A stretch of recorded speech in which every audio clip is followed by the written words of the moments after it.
Hi guys, welcome to Irish Footy Vlogs. Welcome to another First Division review show. Keane, Bray Wanderers and Cabinteely. We'll start there first. And Bray, back-to-back wins. This one was comfortable, I think. I heard, I was talking to someone about it as well. Bray won 3-0, obviously. Barnett, Richie O'Farrell, and obviously Gary Shaw back. Great to see him back. That's 2 goals now in 2 games. You seen this one, did you, Bray? Very comfortable? Yeah, I've seen it.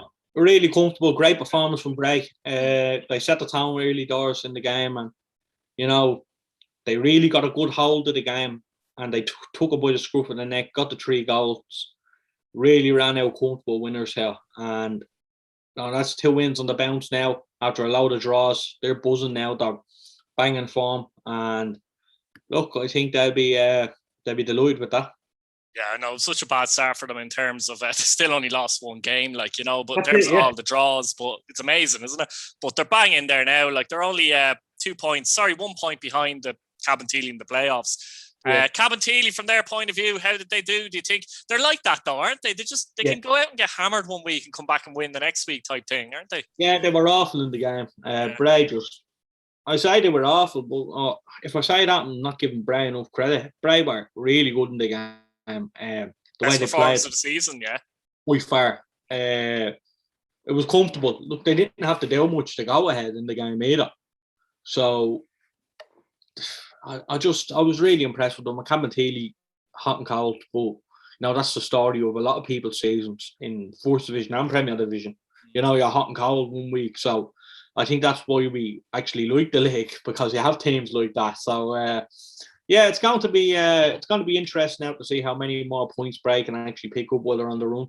Yeah, definitely. Cabinteely, is there any players kind of standing out for them this season, do you think? Who's kind of their best player, do you think, from what you've seen this season?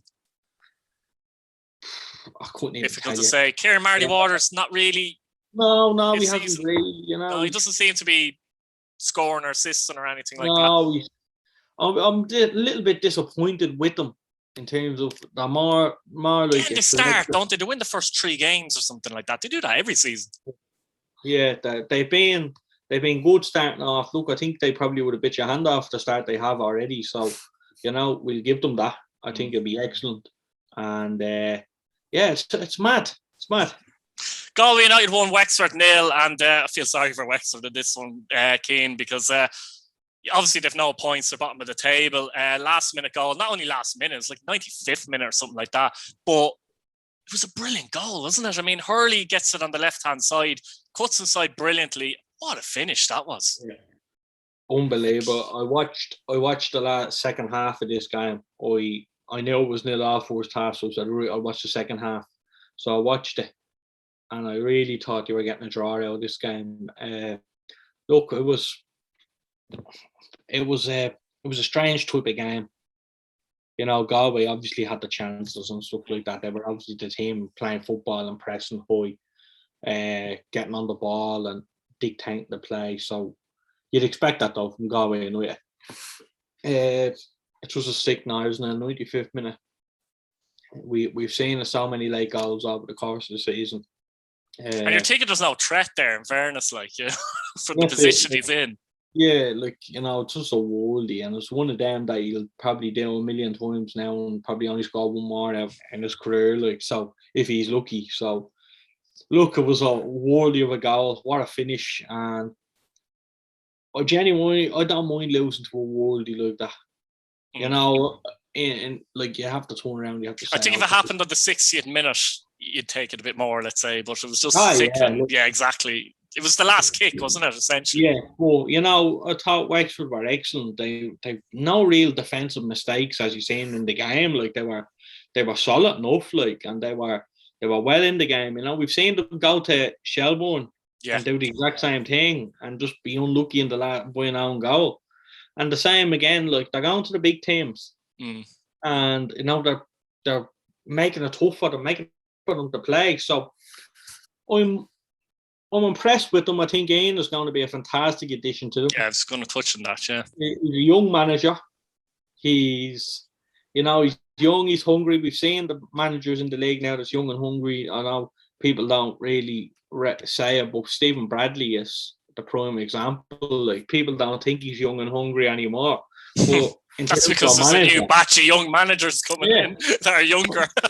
In terms of a manager, Stephen Bradley is unbelievable to go into Shamrock Rovers and do what he does. And I think he gives everyone that little bit of belief, that anyone can actually do it. I don't mean anyone can do it. You need to have the qualities. You need to have everything. But, you can say, you know what, back yourself, because I think Ian's going to be fantastic. I think it's good, Keane, in the terms of he was at UCD, obviously done a lot of work at UCD, assistant manager under 19s manager and all that kind of thing. And Wexford, we've talked about it here, how Wexford do have a very young team and trying to get players through the academy and all that kind of thing. So he's ideal for that type of club, isn't he? Yeah. I was surprised with the appointment, but I have to say, looking back, I'm saying, do you know what? This could be something good. Like this could be a real test now. Like he's been in around the first team. Look, we all know the career he's had in playing League of Ireland and his days. But as a coach now, this is a new as a head coach or a manager. Like it's a different kettle of fish for him now than being an assistant or a coach. So it'll be. It's an intriguing appointment, though, isn't it? Yeah, I'll be looking at it with a bit of excitement, and you don't know what you're gonna get, which I love. Like we've seen that with Stephen Bradley, Stephen O'Donnell, Tim Clancy, all these managers, Crown and stuff like that coming in. So you don't know, like, where, let's say, if you appointed a Pete Matton or something, you know what you're gonna get. Where I think there's a sense of excitement here with these new players coming in as coaches now, and ex-players, coming in. I think it's they're trying to develop the club, and he's part of that, rather than just coming in and going to manage here for a year. That's not the idea. Now he could end up a year there, but you know what I mean. Like that's not the idea here. It's all about trying to develop what's there at the club, and that's why this appointment is made as well, isn't it? Like, yeah, look, it's excellent. It really is. It's exciting. I can't wait to look at it. I can't wait to see how it goes. I'm really impressed with this one, and I think. Let's see how it goes. But look, I'm delighted. I have to say I'm delighted early on with this, and it just gives me a bit of excitement as well. Yeah, I think it could be good. Before we move on, by the way, I don't know if you've seen Jimmy Corcoran's save. Was that in the first half or not? But what a save that was, by the way. I think it might have been a Rory Keating header, but what a save. What a save. Like, I think you need to have a perfect game as a goalkeeper when you're going in against Shelbourne, Galway, all these big teams. If you're at Wexford, so he had a perfect game the other night. Yeah. Why didn't he save that goal? Unbelievable finish, and I don't know. I'm delighted with the appointment. It's just something that really excites me about Wexford. Yeah, it's going to be interesting to see how they do in the next few weeks, particularly if they can get a bounce even as well. But Treaty United, speaking about a bounce as such, or kind of a comeback, they beat Athlone Town 1-0 after losing 3-2 to UCD last week. So what a result this is for them in those circumstances as well. Their first defeat last week would have been tough to take after being 2 up, but to go and beat Athlone 1-0, they're sitting fourth in the league in 13 points. Athlone now suddenly have 3 defeats in the bounce. It's amazing how it goes, but what a win for Treaty here, wasn't it? Massive win. What a win. It was really good. Look, Athlone had their chances. They probably had enough to win easily. But that's been a feature in the last few weeks with them. They're just not going in, are they? No, I thought Treaty were excellent in the game. So organised, so comfortable in the game, for a brand new team to coming into the league, the breath of fresh air, the way they're playing, they're getting massive results. Like they were really that good. Like they were excellent, and I can't praise them enough. Look, beating Athlone is tough. We've seen that. I think Athlone are where I expected them to be. I expected them to win 2, lose 2. Be very inconsistent, but win more games than they lose or draw. That's what I expected, and I think they're showing that now. They had a great start, and people probably hyped them that little bit too much. But look, they're still a fantastic side that can go all the way this year. I'm not saying they're not. The way they play is exciting. It's young, they're hungry players. They want to prove themselves. And I was delighted with Treaty, and to know that like the majority of the players at Treaty are all Limerick-based lads. Or not being funny, but players that have been in and out at other teams, let's say. Yeah, but they're all Limerick-based players, you know, really. You know, Limerick-based manager, all the coaches and stuff like that. So, like, when the fans get back, I think this is going to be brilliant. Look, Limerick. I keep saying Limerick. I mean Treaty, like, because I think actually, Keane, funnily enough, it was very clever for them to actually call themselves Treaty. A lot of people are saying it was stupid, but I think the Limerick name has become.